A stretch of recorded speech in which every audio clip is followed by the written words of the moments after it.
On ne parle que de ça en Espagne, le chulismo de Luis Rubiales, autrement dit la vantardise machiste du patron du football espagnol, de son impunité et de ses privilèges. Un prototype d'homme qui aujourd'hui passe mal dans une société chaque fois plus sensible aux droits des femmes.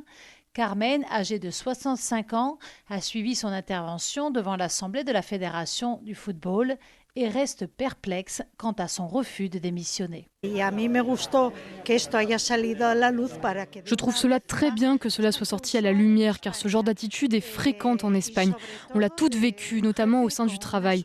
C'est un comportement non seulement machiste, mais aussi vulgaire de se toucher les testicules en public. Ce sont de bonnes raisons pour qu'il démissionne, mais ici en Espagne, c'est vu comme une petite bêtise et c'est être étroit d'esprit de le critiquer. Eh bien non, on n'en peut plus de ce comportement, cela suffit.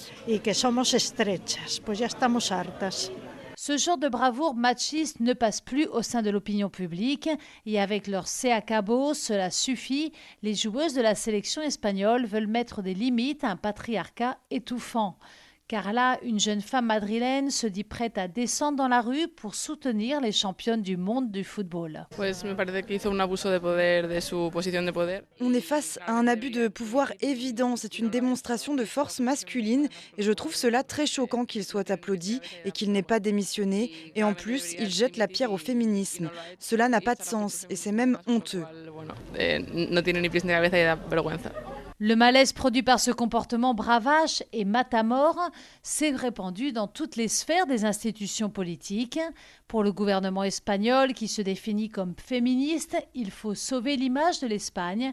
Dans une allocution, Víctor Francos, président du Conseil supérieur des sports, organe dépendant du gouvernement, tire à boulet rouge sur Luis Rubiales.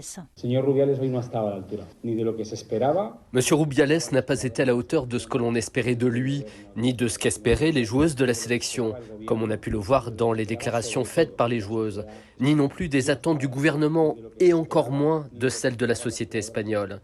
Je crois que nous sommes face à une opportunité de faire le MeToo du football espagnol, et que cela débouchera sur des changements. Le gouvernement se montrera ferme pour que cela ne se reproduise plus. L'affaire Rubiales marquera un avant et un après dans les manières et les codes au sein de la société espagnole. La clameur des joueuses, encore inconnue du grand public il y a une semaine, touche désormais toute la société. Diane Cambon à Madrid pour Média.